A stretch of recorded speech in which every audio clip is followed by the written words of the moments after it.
Hi! Welcome to Richard Kabili YouTube channel, and for today's tutorial, I will be teaching you on how to adjust activity speech rate in voiceover on iPhone X. But first, kindly subscribe to this channel and don't forget to hit the subscribe button and the bell to notify you for the new updates. And let's start!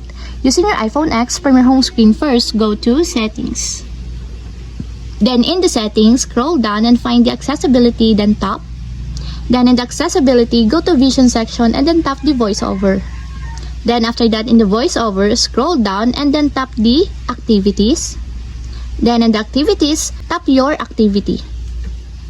Then in your activity, go to speech and audio settings section and then find the speech rate button just like this. As you will see, there is a turtle and a rabbit. You can adjust here the rate of your choice. For example, you want your speech rate to make it faster, just drag it to right, just like this. And if you want to lessen the speech rate or slower the speech rate, just drag it to left just like this. And that's it. We have successfully adjusted activity speech rate in voiceover on iPhone X.